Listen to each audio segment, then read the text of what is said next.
más rápido y más fácil. Ojo, no más barato, porque como ya les dije, el juicio arbitral pues tiene sus propios costos.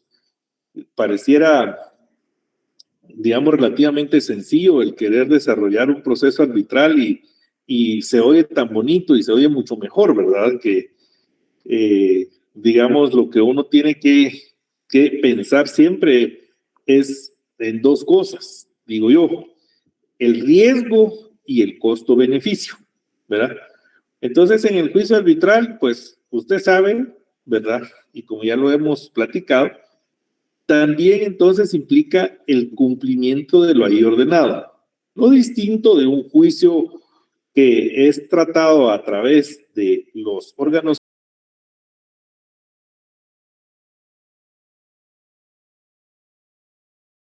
No se dicta una, se dicta una resolución final que se denomina laudo arbitral, ¿verdad? Y este laudo arbitral, pues, es susceptible de ser impugnado. Obviamente, si se va a llevar el proceso a través de personas que lo conozcan, que son ajenas al mismo, como es el caso de los árbitros, quiere decir que ya se agotó una instancia. El hecho, ojo ahí, pues, ojo porque les estoy casi que dictando preguntas, ¿va ustedes? El hecho de que ya haya sido conocido, entonces implica el agotamiento ya de una fase procesal.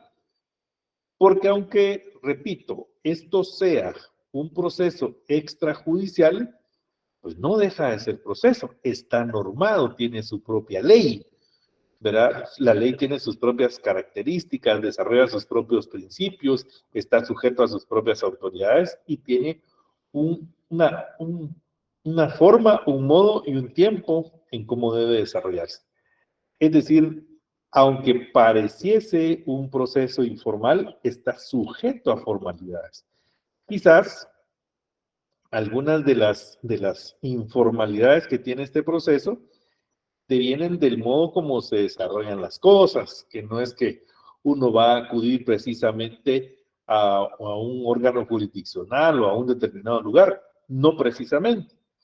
Las audiencias de arbitraje puede, de hecho, ya cuando está conformado el tribunal arbitral, ya se pueden acordar días, horas, lugares. Y hablando de horas, solo se busca que sea el convenio entre las partes, es decir, no está sujeto, como la ley del organismo judicial, a que debe ser desarrollado en el horario entre las 8 de la mañana y las 15:30 horas del día.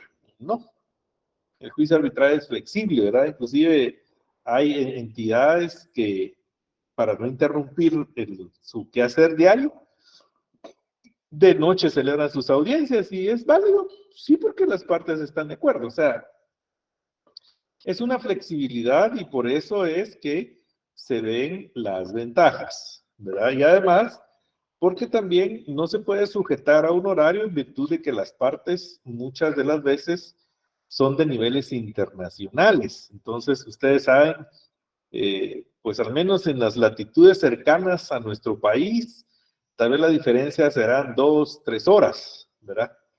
Pero en los lugares lejanos, ¿verdad? Háblese del continente europeo, por ejemplo, o el continente asiático, eh, de barato 8 horas, ¿verdad? Entre algunos lugares, y en otros será una diferencia de 16, 17 horas, ¿verdad? Entonces, digamos, todas esas circunstancias hacen que ese juicio sea flexible. ¿Por qué hablar tanto de estos juicios de conocimiento? Porque la siguiente etapa dentro de este proceso civil que ustedes y yo estamos compartiendo, que inició precisamente desde el semestre anterior, cuando ya tuvimos nosotros el conocimiento de las nociones de qué es competencia realmente, cómo se determina esa competencia, qué es un órgano jurisdiccional, cómo se acude al órgano jurisdiccional, quiénes acuden al órgano jurisdiccional, en qué condiciones se acude a un órgano jurisdiccional. Todas estas primeras interactuaciones las tuvimos el semestre anterior. ¿verdad? Este semestre, pues, en un inicio yo traté de reforzarles a ustedes precisamente el encajar en el actuar ante un órgano jurisdiccional, porque si nosotros litigamos, pues es fácil enrolarnos una vez más, pero cuando nosotros no litigamos, pues volver a enrolarme en, bueno, ¿cómo hago una demanda? Yo sé que es por escrito, pero ¿qué requisitos tiene que tener? ¿Cuántas copias debo de acompañar? ¿Qué sucede y qué sucede cuando se presenta una demanda? ¿Para quién es el emplazamiento? ¿Será solo para el demandado o será también para el actor? Entonces, todas esas cosas las tratamos de refrescar.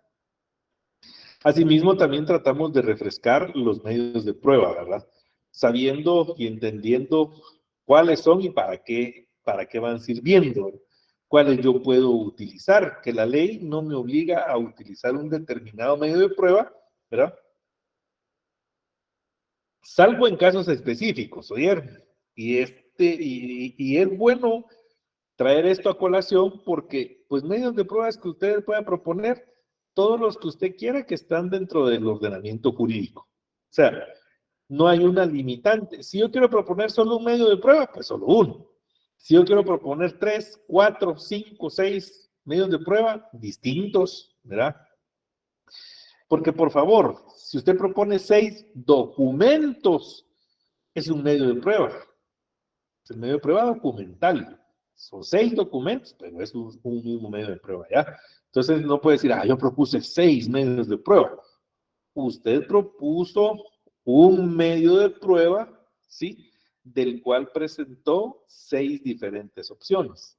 Eso es distinto, ¿verdad? Entonces, a veces, como les dije en alguna oportunidad, nosotros hablamos mal y nos entendemos bien, ¿verdad? Entonces, así somos.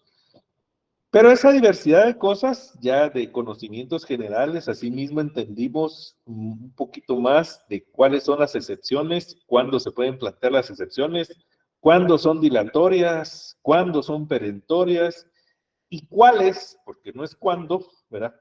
¿Cuáles de estas son mixtas o privilegiadas? ¿Verdad? Y el momento de interposición de cada una de ellas. Asimismo, hemos conocido cuál puede ser el efecto de la rebeldía, que es una actitud procesal, ¿verdad? Y también pudimos conocer cuáles son las actitudes procesales que va a tomar la persona que ha sido demandada. Dentro de ellas, por supuesto, está la rebeldía, el allanamiento o practicará de algún modo su defensa. Todo esto, con todo ese andamiaje, nosotros entonces ya pudimos entrar a conocer los distintos juicios. El juicio ordinario, ¿verdad? Que en su generalidad son todas, se tramitan mediante este juicio todas aquellas acciones, si usted lo quiere ver, o todos aquellos casos o circunstancias, como usted lo quiera denominar, que no tienen señalada una vía específica. Cualquier cosa fuera de los temas que están contenidos en el juicio oral o en el juicio sumario, entonces forzosamente se van a tener que tramitar a través de un juicio ordinario, porque esos son los procesos de conocimiento, ¿verdad? Esos son los procesos de conocimiento. Devenido de ello, estudiamos cada uno de estos 3 procesos de conocimiento, viendo no solo la clase de cosas o los supuestos o los hechos, como las acciones, ¿verdad? O que dan lugar a cada uno de los juicios, es decir, la materia de que están conformados o que se pueden ventilar o realizar a través de esos juicios, sino que también conocimos cómo es que yo voy a tramitar cada uno de esos juicios. Tal vez faltarán más incidencias en los juicios porque entre la teoría y la práctica, pues muchas veces hay diferencias de lo que puede acontecer en un juzgado, de lo que a mí me puede pasar, de lo que yo puedo plantear. Recuérdense que todavía le tenemos que ir sumando más elementos porque Nos falta conocer los medios de impugnación, que es lo que vamos a conocer durante este tiempo que nos hace falta en el curso, ¿verdad? Y pues creo que es con lo que vamos a cerrar para el examen final. Pero antes de conocer esos medios de impugnación, ¿verdad? Vamos a conjugar las cosas con cuestiones que están contenidas en nuestro Código Procesal Civil y Mercantil, en el libro quinto que se llama Alternativas comunes a todos los procesos. Y las tenemos que conocer y entender porque en los juicios de conocimiento, cuando yo hablo de juicios de conocimiento, es porque necesito enterar al órgano jurisdiccional acerca de una circunstancia que me obliga a la reclamación de un derecho. Por ejemplo, cuando yo voy a tratar en un juicio oral, ¿sí?, los asuntos relativos a la obligación de prestar alimentos. Por ejemplo, cuando yo voy a tratar esa materia específica, es porque la persona obligada, que conoce que tiene la obligación de hacer las cosas, no ha cumplido con esa obligación, sino que simplemente, pues, tal vez venía cumpliendo en algún momento y dejó de hacerlo, o simplemente nunca ha devenido el cumplimiento de esa obligación. ¿Por qué se llaman juicios de conocimiento? Porque yo voy a poner en conocimiento del órgano jurisdiccional de la existencia de una obligación y que ese órgano jurisdiccional la convalide a través de la resolución que emita, ¿verdad? Y esa convalidación entonces ya tiene el carácter de cumplimiento forzoso, ¿verdad? Ya tiene el carácter de cumplimiento forzoso. Pero eso no implica que precisamente el cumplimiento se vaya a dar, ¿verdad? Porque yo puedo tener o poner en conocimiento al señor juez, ¿verdad?, de las distintas materias, así como los distintos juicios que integran el juicio ordinario, el juicio oral y el juicio sumario. Pero, ¿y si la otra parte se niega a cumplir con lo que el juez ya ordenó que se cumpliera? Porque el crear una obligación no quiere decir que se cumple con la obligación. Por ejemplo, usted tiene la obligación de conectarse a las clases, ¿sí? Y se conecta. Perdonen la pedrada, pone atención. Porque una cosa es conectarse y otra cosa es atender. Yo me puedo pasar aquí hablando 1 hora, 2 horas, 10 minutos, lo que sea, ¿verdad? Pero ¿y si usted no puso atención? Tan solo cumplió con la obligación. Y ahí está, la computadora o el celular, la tablet, qué sé yo, donde se haya conectado. Pero y todo lo que yo hablé, usted lo entendió, puso atención, marcó su ley, anotó, ¿verdad? ¿Me explico? Es decir, la obligación de asistir a clases la tiene, ¿sí? Y digamos que medianamente la cumple, y digo esto porque se conecta, pero pone atención, ¿sí? O le está poniendo atención al Netflix, o le está poniendo atención al WhatsApp, al Messenger, al Twitter, ya no es para ustedes, es X ahora. De todas esas cuestiones que lo distraen, en algunos casos, por ejemplo, las compañeras que son madres de familia, primordialmente tienen que atender su hogar, ¿verdad? Más si tienen hijos pequeños. Cumplen con la obligación de asistencia a las clases. Pero la obligación entrañada dentro de esto es poner atención en las clases. Esa segunda fase, ¿será que la cumple? Yo no la puedo comprobar, salvo cuando los examino. En el examen es donde yo veo, de alguna manera, por el resultado que ustedes obtienen, su grado de atención, su grado de preparación, ¿verdad? Y no quiere decir eso que el que sacó 100 en los cursos va a sacar 100 en la vida. No, la vida es otra cosa más compleja, pero digamos así, ¿verdad? Son obligaciones que conllevan una ejecución. Y precisamente de eso vamos a hablar hoy. Vamos a introducirnos a los procesos de ejecución. Los procesos de ejecución, entonces, ya son la siguiente fase que va a desarrollar un juicio de conocimiento. ¿Son los procesos de ejecución devenidos todos de juicios de conocimiento? De una vez le anticipo, no. No todas las cosas que te van a ejecutar devienen precisamente de un juicio de conocimiento. La ejecución es una cuestión, pues, eminentemente procesal. ¿Eso qué quiere decir? La ejecución es algo que solo se puede reclamar ante los órganos jurisdiccionales. ¿Por qué? Porque no hay otro medio a través del cual yo pueda obligar a alguien a que cumpla con determinada obligación. La obligación, como les digo una vez más, es impuesta. Usted sabe que tiene que hacer tal cosa. Usted sabe que tiene que desocupar la casa porque ya se le venció el contrato de arrendamiento. Usted sabe que tiene que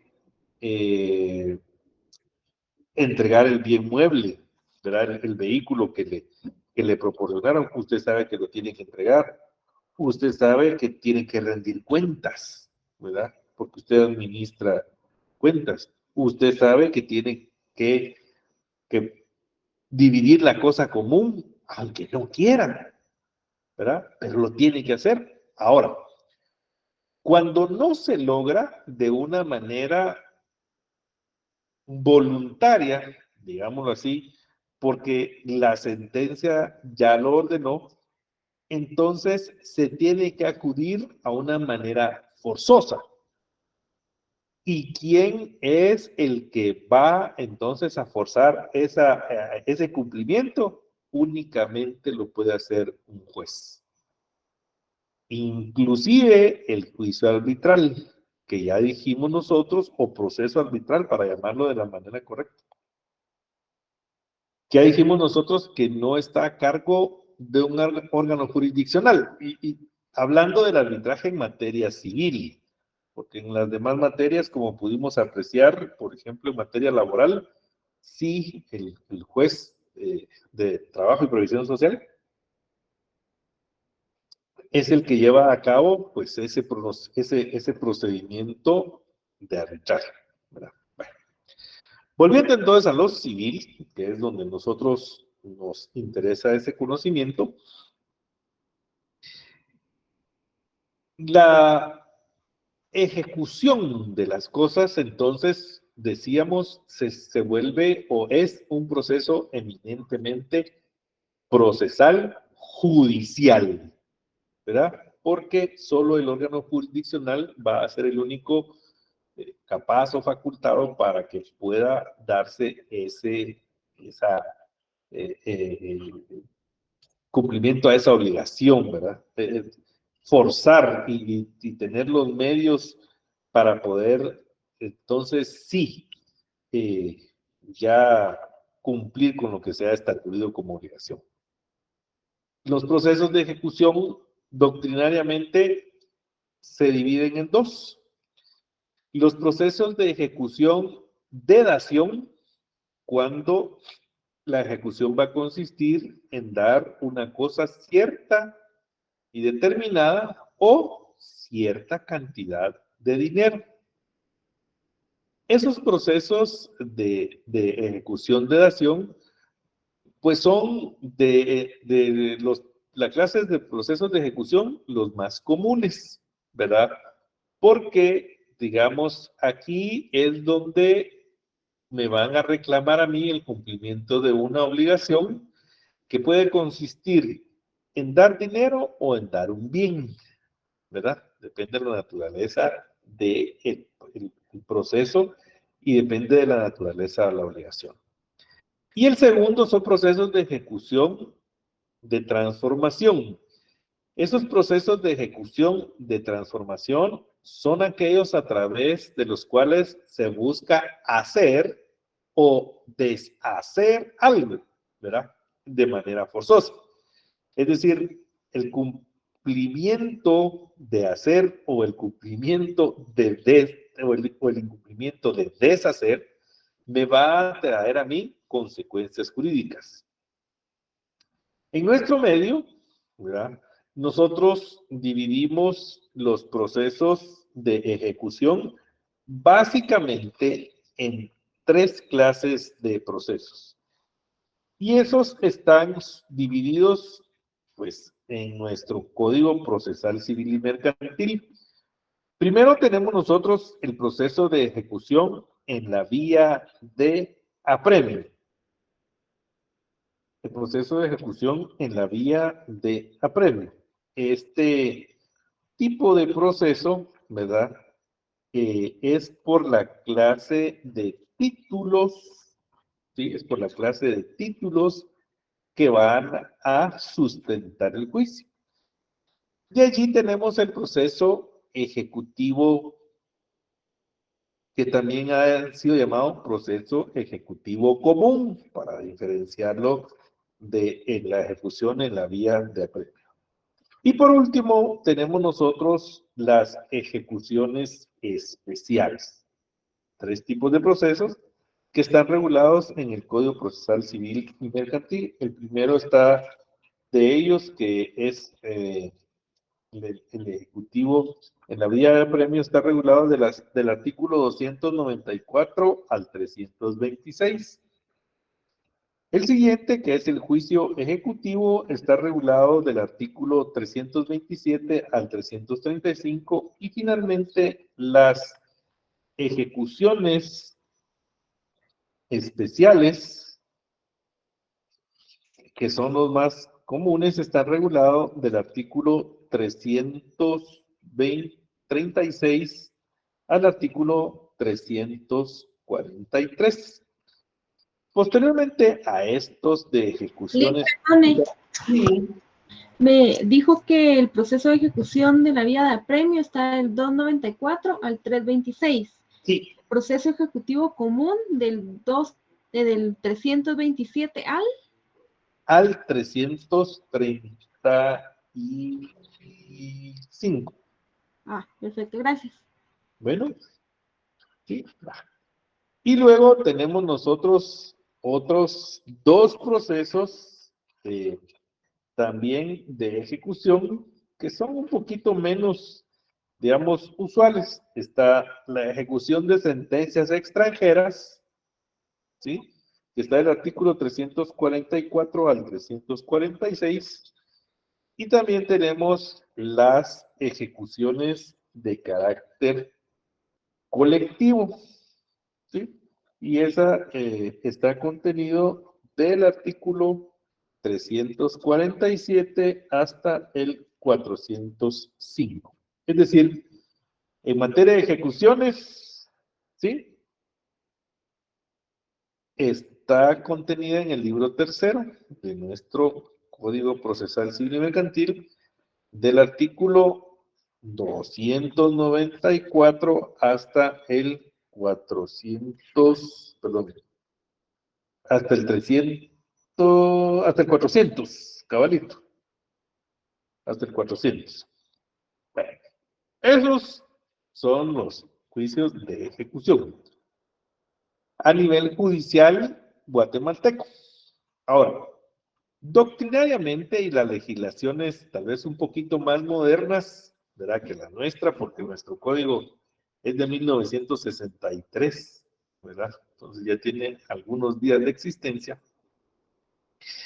Las legislaciones más modernas hablan de dos grandes clases de ejecución. La ejecución expropiativa, ¿sí? La ejecución expropiativa que es aquel tipo de ejecución que busca el cumplimiento de una obligación mediante la satisfacción directa de los bienes del deudor. Es decir, en la ejecución expropiativa, lo que van a ver es los bienes que tenga el deudor y con sus bienes van a satisfacer las obligaciones que tienen pendientes de cumplimiento. Es la ejecución expropiativa. Obviamente, como su nombre lo indica, expropiativa es porque a quien tiene una deuda le van a quitar la propiedad de sus bienes. Y estos bienes, ¿verdad? No precisamente solo van a ser bienes materiales, van a poder dividirse en bienes materiales, muebles o inmuebles, tangibles o intangibles, ¿verdad? Porque hay la expropiación que nosotros tenemos entendido y que nos hablan en el código, en la Constitución Política de la República, que dice, no, la expropiación está prohibida, ¿verdad? Salvo en los casos de utilidad indebidamente comprobada o necesidad, ¿verdad? Ahí está establecido en la Constitución Política. La expropiación no es una opción. Pero solo habla de bienes inmuebles y habla de casos calificados. Sin embargo, en materia procesal civil, ¿sí? Sí se puede dar una expropiación sobre ese bien inmueble porque deviene de una deuda, al igual que el bien mueble, al igual que bienes tangibles que se pueden tocar, ¿verdad? De otra naturaleza, o bienes intangibles, como por ejemplo los títulos de crédito. ¿Verdad? Ya vamos a hablar de esos. Pero también en la expropiación, para que usted entienda un poquito, le voy a citar un ejemplo de bienes dinerarios. Yo no sé si usted ha fungido como fiador de un irresponsable. Se lo digo de esta manera para que lo entienda un poquito así, por si ha vivido la experiencia, y si no, no la viva. ¿Para qué va a querer sufrir, verdad? Pero digo esto porque muchas veces algún su amigo, amiga, pariente, ¿verdad? Le puede pedir favor, la voz, fíjate que quiero mi tarjeta de crédito, pero me piden un fiador. ¿Será que me echan la firma? Está bueno, dice usted, y le firma. Y después topa esa cosa y no la paga. ¿A quién le cobran? A usted. ¿Y qué hacen? Embargarle su salario. Y le descuentan un porcentaje de su salario. Esa es una ejecución expropiativa de dinero. ¿Sí? Entonces, por eso es que esta clasificación doctrinaria es pues bastante completa y más amplia porque incluye toda clase de bienes, dinerarios y no dinerarios, ¿verdad? Que es una clasificación muy mercantil. Pero así es, porque ya ve, no le van a quitar solo el carro o la casa, le quitan parte de su sueldo. Ya le expropiaron entonces a usted su patrimonio. Y la otra clasificación que hace esta corriente doctrinaria moderna, ¿verdad? Es la ejecución satisfactiva. La ejecución satisfactiva es porque a través de ella se obliga a actos de hacer, no hacer o escriturar, que nosotros a estas tres clases de obligaciones les llamamos ejecuciones especiales. ¿Sí? ¿Por qué? Porque a través de estas ejecuciones satisfactivas, lo que vamos a hacer es satisfacer, ¿sí? Sin perjudicar el patrimonio precisamente del deudor. Cuando nosotros hablamos de una obligación de no hacer, ¿verdad? Por ejemplo, es su vecino, tiene usted una pared medianera y su vecino pretende ahí en esa pared medianera, como su casa le quedó muy oscura porque construyó, entonces en esa pared medianera quiere hacer una subventana, ¿verdad?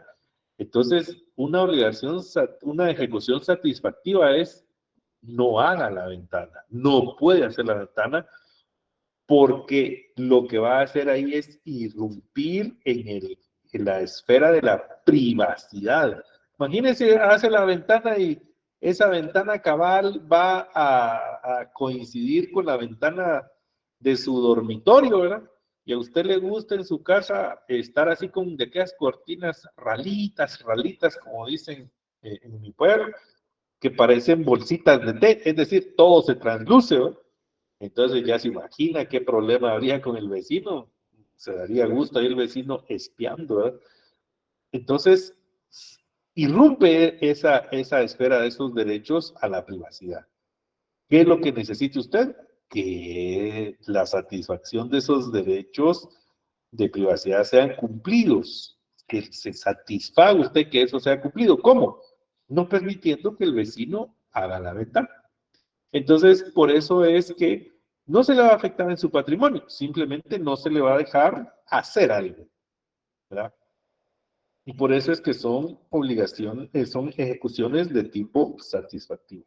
Finalmente, que no quedan fuera de nuestra esfera de legislación, es decir, tampoco no estamos tan mal, están las ejecuciones sui generis, las ejecuciones sui generis. En esta clasificación de ejecuciones sui generis, son aquellas ejecuciones que, dado la naturaleza de la cual están integradas, entonces es así como van a acontecer. Aquí dos grandes rubros que integra esta corriente doctrinaria es cuando se trata de la ejecución de obligaciones que no se constituyeron en el país de origen. Es decir, se va a citar entonces en estos casos la ejecución de sentencias extranjeras, ¿verdad? Para nuestra legislación. Porque esas sentencias, esas obligaciones quizás no fueron constituidas en nuestro país, pero sí se les puede dar cumplimiento en nuestro país. Se van a ejecutar, es decir, aquí es donde aquel derecho que se constituyó estando fuera del país, ¿sí? Sí va a darse cumplimiento aquí en el país, como por ejemplo, ¿verdad? Eh, las obligaciones devenidas de alimentos. En el país donde esté la persona obligada, pues se llevó a cabo un proceso legalmente establecido y se le llegó a la condena, digamos, del cumplimiento de la obligación.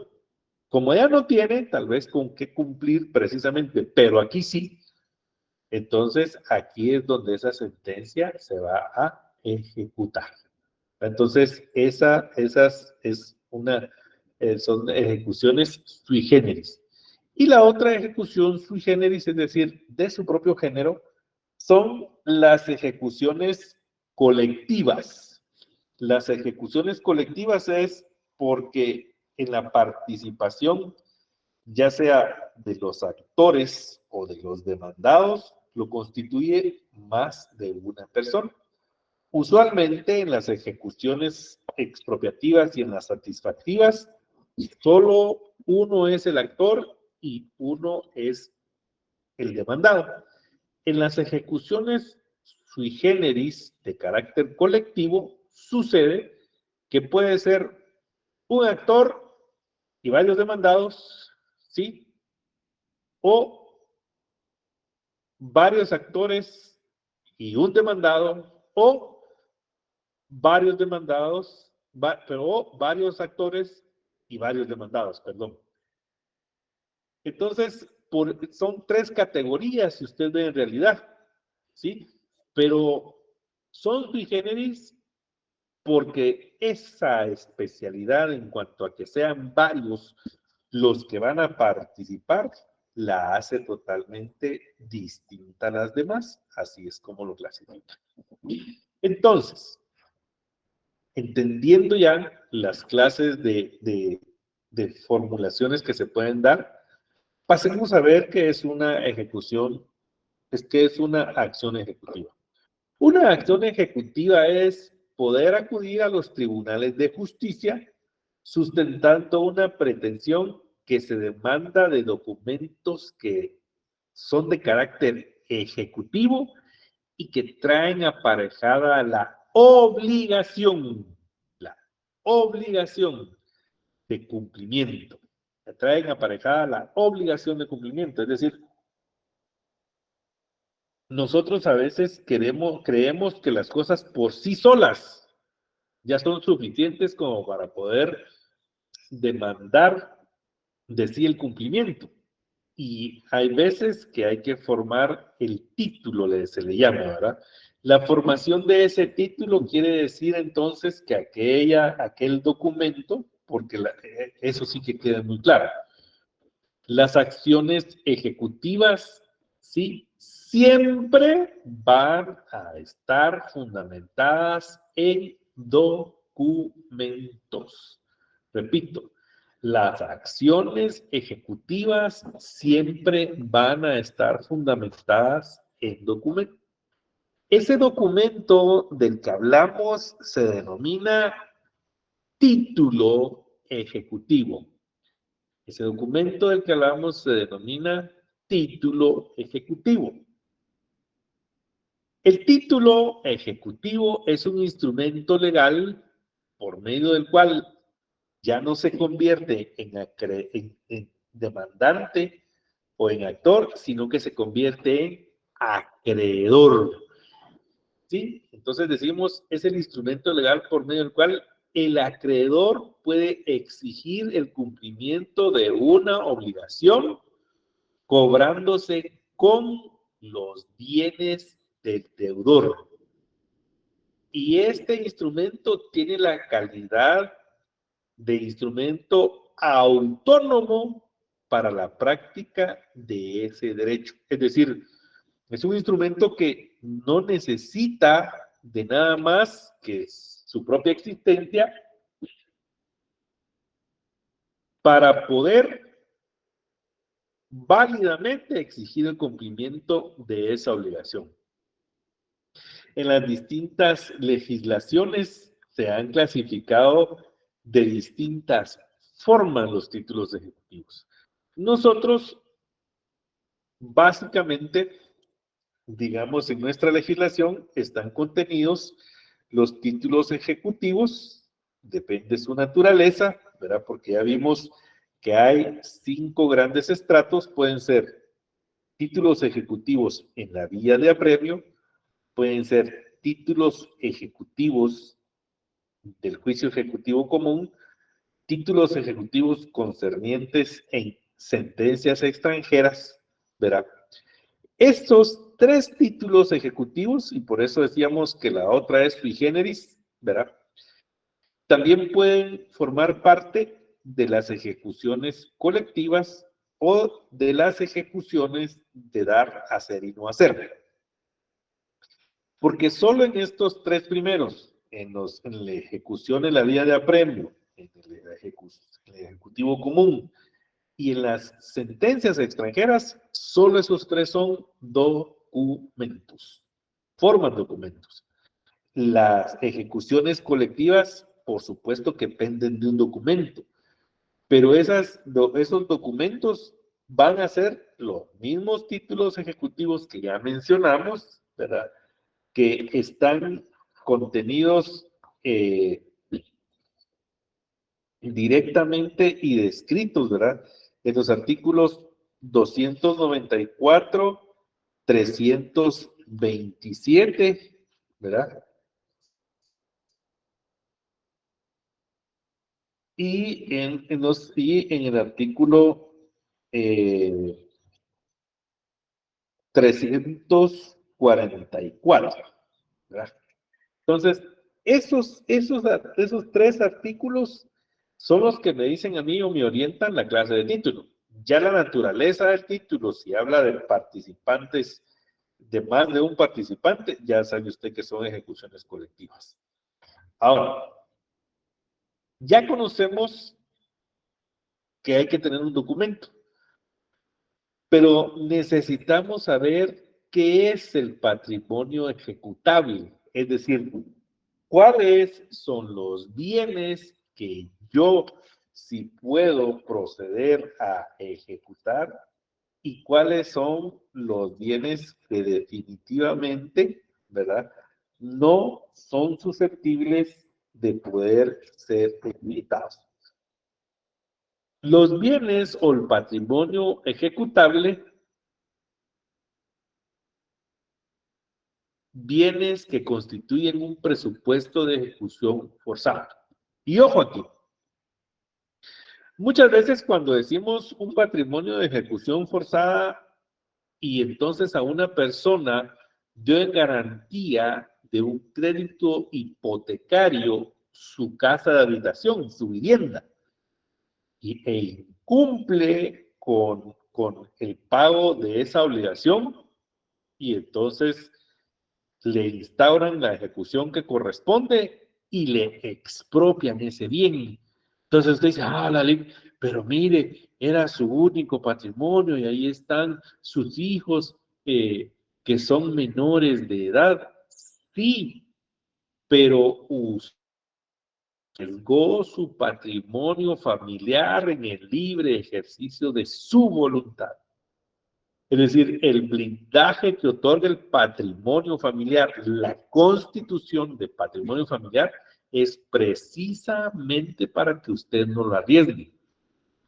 Pero, si usted extrae de esa protección ese patrimonio familiar, entonces perdone, quien lo expuso fue usted mismo. Nadie más. Y recuérdese usted que el patrimonio, la constitución de patrimonio familiar tiene un propósito y no es eterno, ¿verdad?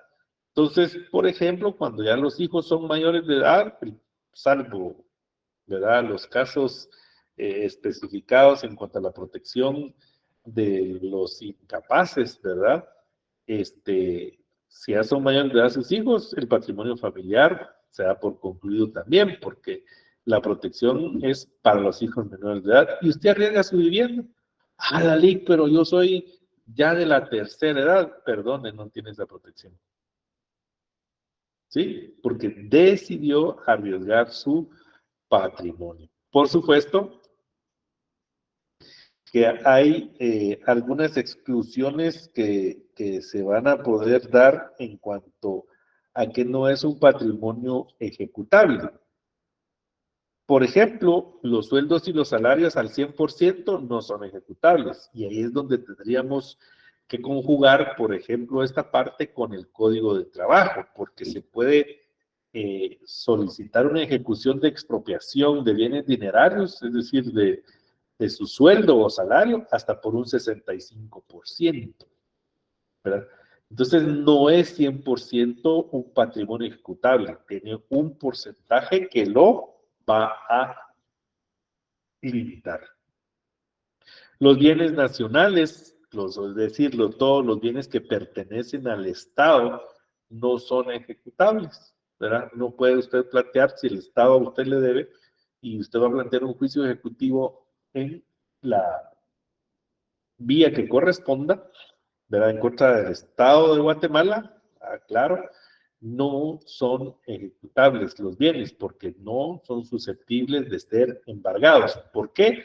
Porque los bienes nacionales pertenecen a la nación y privilegia entonces el principio que el interés social prevalece sobre el interés particular.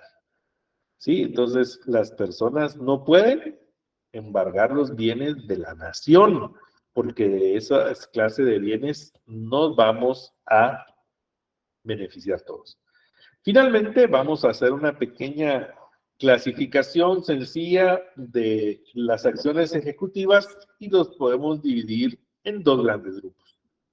Primero podemos decir que tienen un grupo singular, es decir, cuando es una persona, ¿verdad? Y eso podemos hablar de obligaciones directas, tales como la ejecución en la vía de apremio y el juicio ejecutivo. Segundo, podemos hablar de una clasificación colectiva.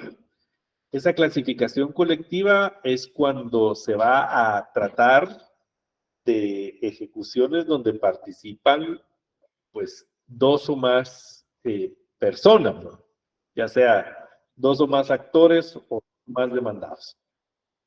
Estas acciones son el concurso voluntario de acreedores, el concurso necesario de acreedores y la quiebra. Sí, Juan Pablo. Solo con una consulta, referente al tema anterior, usted está diciendo de que las personas no se pueden apropiar de un bien de un Estado, pero de los 10 años que están en la ley, ¿cómo se verifica eso? ¿Cómo así, Juan Pablo? Pero eso no es de los 10 años que están en la ley. Hay que determinar bien para qué son esos 10 años. Esos 10 años son el título ejecutivo. Ah, muy bien, perdón, disculpe. No se preocupe, sí. Ya vamos a entrar, Juan Pablo, en esos detalles que tiene el artículo 296 en cuanto a cómo es que vamos a ir verificando los plazos de los títulos ejecutivos y cuándo es y qué clase de garantía puede ser para los bienes estatales o del Estado.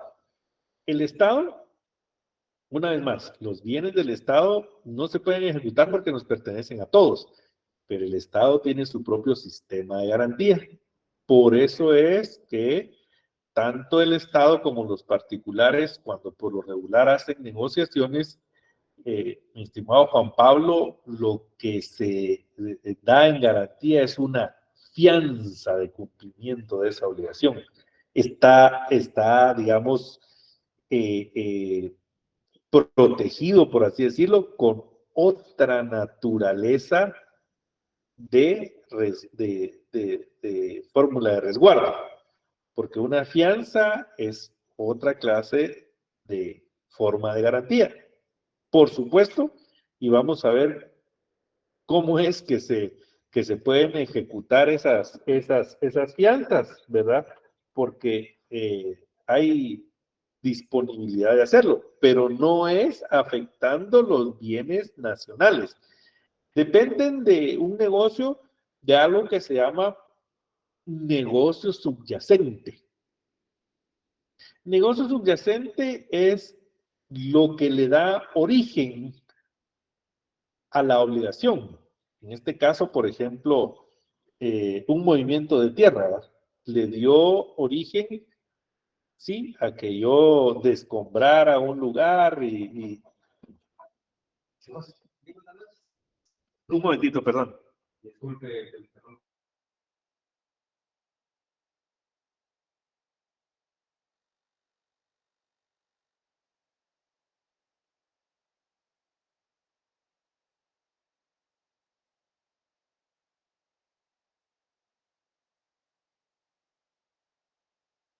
Gracias, José. Perdonen ustedes, pero es como les conté que cierran el parqueo a las 9, entonces ya ahorita ya me hizo el favor un compañero aquí, pero de transportes, de poder mover mi vehículo y pasármelo ahí a donde no tenga yo la pena de que lo tengo que ir a sacar.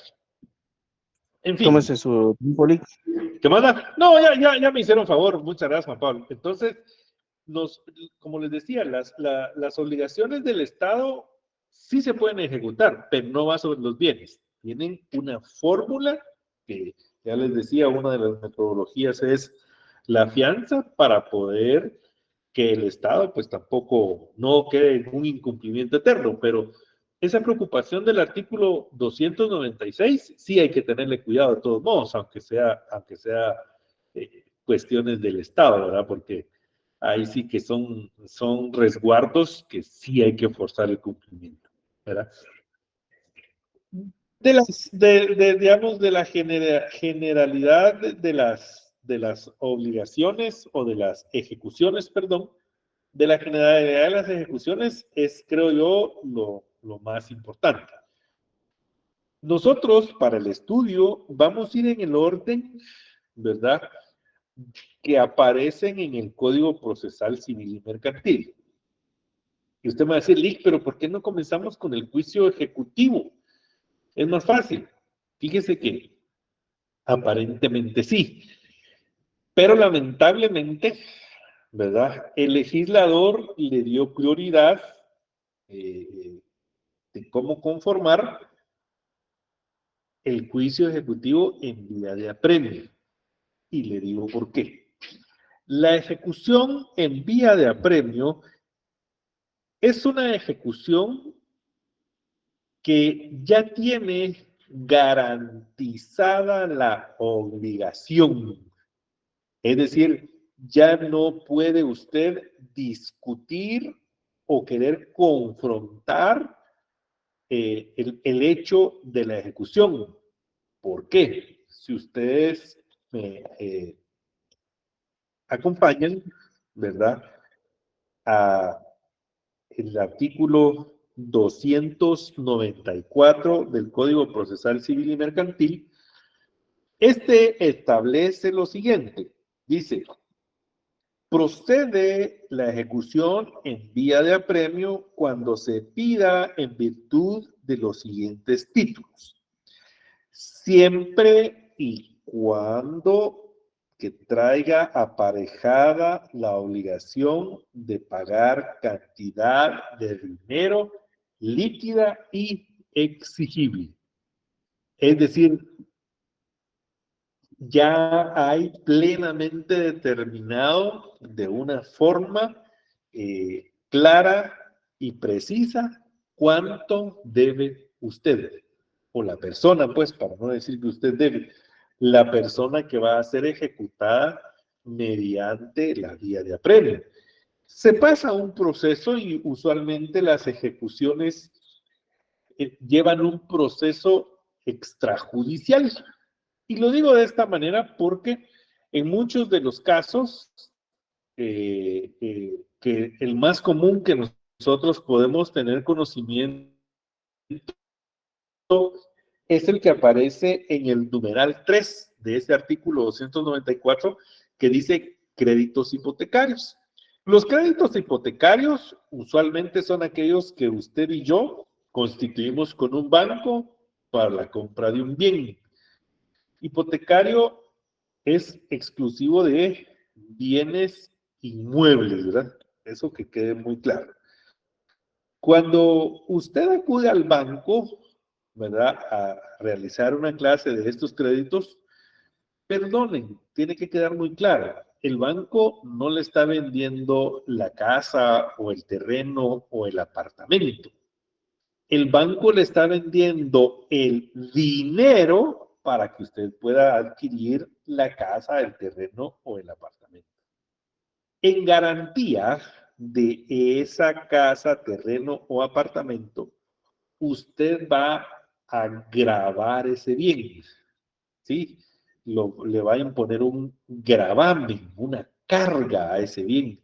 Y esa carga es el pago de la deuda por el dinero que el banco le prestó. Es decir, el banco, insisto, no le vende ni la casa, ni el terreno, ni el bien, ¿verdad?, ni el apartamento. Le vende el dinero, ¿verdad? Entonces, ese dinero a usted le dio, el banco le da el millón de quetzales, bueno, por así decirlo, ¿verdad? Pues se lo da a usted, pero uno solo lo mira pasar. Le da el millón de quetzales y lo paga directamente a la inmobiliaria, ¿sí? Y usted al banco le va a pagar durante 25 años una cuota de X cantidad de dinero, reintegrándole al banco ese millón de quetzales más otro milloncito más otro poquito más, que se llaman intereses y mora, ¿verdad? Bueno, es decir que usted ya sabe que durante los siguientes 25 años pagará 5,000 quetzales mensuales y que cada 5,000 quetzales mensuales, 500 quetzales son a capital y los otros 4,500 son intereses y mora. Bueno. Quiere decir que el primer mes, sí, usted ya no debe, usted debe 2,500,000 quetzales. Cuando paga su primera cuota, ¿sí? Usted debe de capital, ¿sí? De capital debe 999,900, ¿qué? 900, sí, no, 999,500 quetzales, es la cosa. Eso debe. ¿Cuánto bajó? 500 quetzalitos, ¿verdad? 999,500. Eso debe usted. ¿Sí? ¿Sabe cuánto debe? Eso es una cantidad de dinero líquida. ¿Es exigible? Sí, porque usted sabía que mensualmente tiene que pagarlo. ¿Ya? Entonces, a eso se refiere la ejecución en vía de apremio, porque usted ya tiene constituido cuánto tiene que pagar. ¿Sí? Entonces, usted tiene la obligación de hacer esos pagos en una temporalidad. Y esa temporalidad es la que lo sujeta a que ese monto de que usted debe ya está plenamente determinado. Y usted dijo, si yo no pago 2 cuotas, quíteme la casa si yo no le pago. Por eso es un crédito hipotecario. Entonces, a la segunda, usted pagó una cuota, 999,500. Otra cuota, ya solo debe 990 y ¿qué? 9,000. Otra cuota, y así, quizás usted llega hasta 950,000 de capital, ¿verdad? Le prestaron 1,000,000. Usted deja de pagar una cuota, le empiezan a llamar. Y sí, voy a pagar. Hay cualquier acontecimiento le pudo haber pasado para no pagar, ¿verdad? Porque la cuota es de 5,000 quetzales, no de 500, ahí se recuerda. Y pasa otro mes, ya es la segunda cuota. Lo vuelven a llamar y le dicen, mire, usted pague, que no sé qué, ahorita ya ve 2 cuotas, ¿verdad? Sí, que no sé qué, que voy a pagar. O sea, ya le debe 10,000 quetzales al banco más los intereses y la mora. ¿Sí? Cuando usted siente de pronto la demanda. ¿Por qué? Porque el banco sí fijó la cantidad líquida. Es una obligación líquida. O sea, líquido quiere decir que a mí me van a hacer las sumatorias de lo que yo me comprometí a pagar y no pagué, y lo van a cuadrar con lo que todavía debo. Y a eso le van a sumar intereses y mora, y eso va a dar cierta cantidad de dinero, y eso yo tengo la obligación de pagarlo de forma inmediata.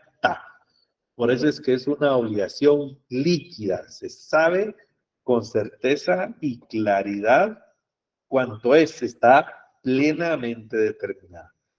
¿Es exigible? Sí, porque yo cuando acordé el pago de esa obligación le dije, si yo no le pago 2 cuotas, usted me puede quitar la casa.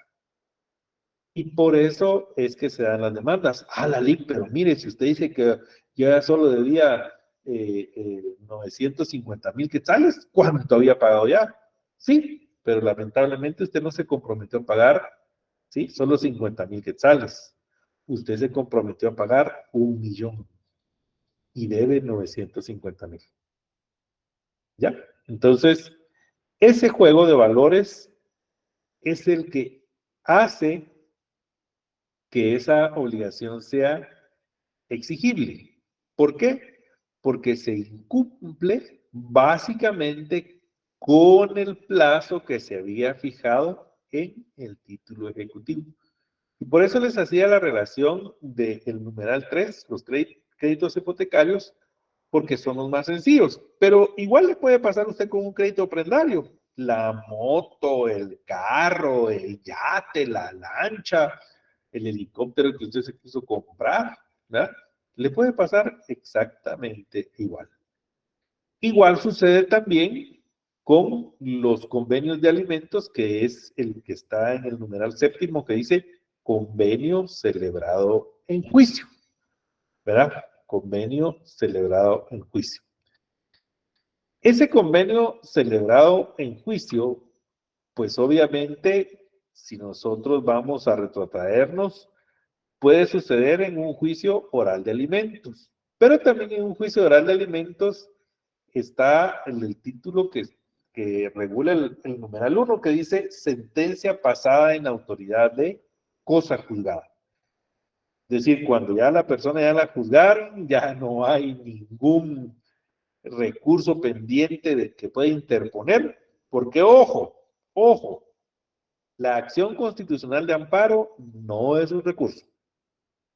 La acción constitucional de amparo es una acción constitucional de amparo, no es un recurso.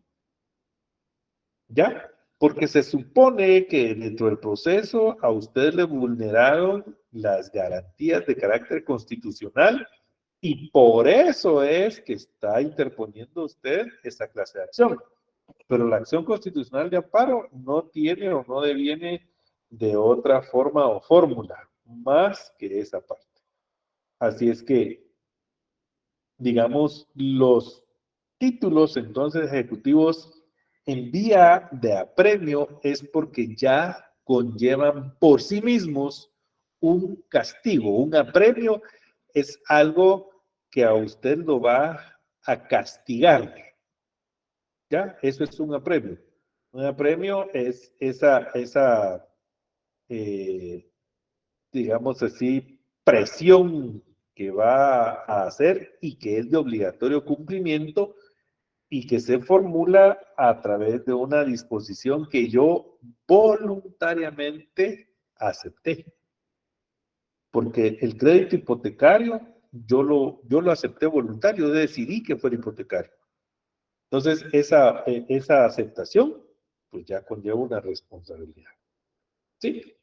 Por hoy creo que nos podemos quedar aquí para ya en la próxima jornada de trabajo que nos veamos, primero Dios, el día martes, ya podamos desarrollar el juicio ejecutivo en vía de apremio. Si usted quiere adelantar un poquito la lectura, puede leer del artículo 94, 294 al 326.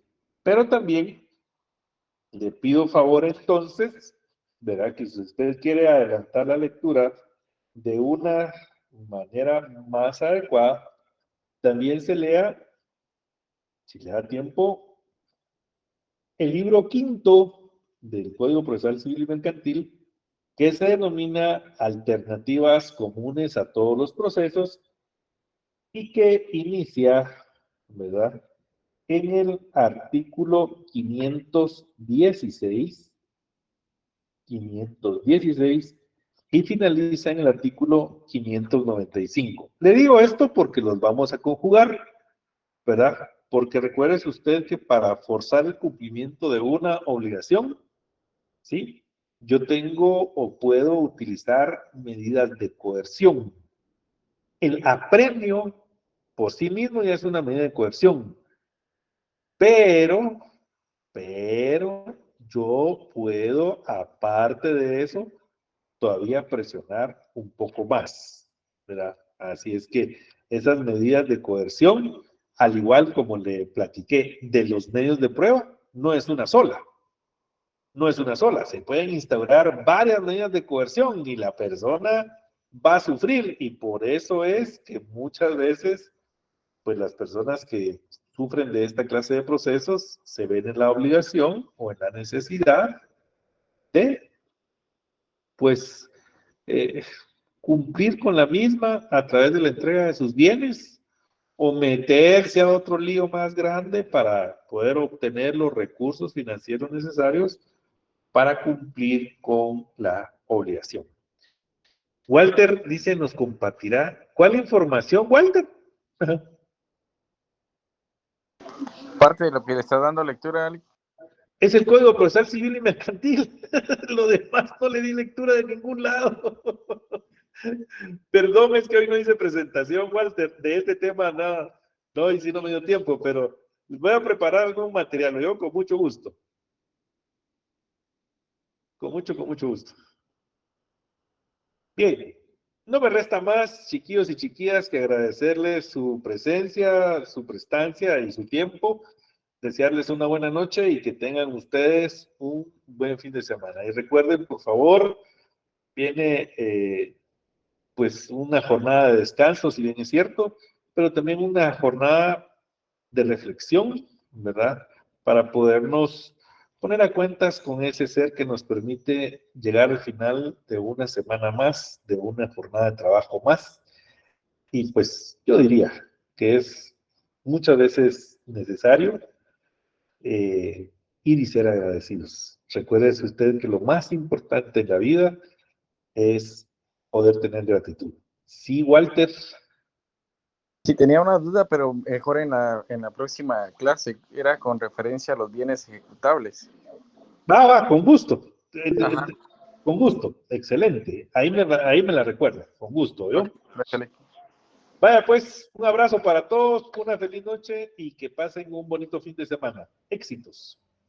Feliz noche, licenciado. Gracias, Liz. Feliz noche.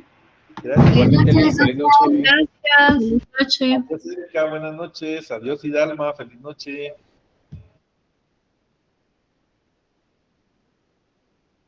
Saludos, estimado licenciado. Gracias, Juan Pablo, que esté muy bien.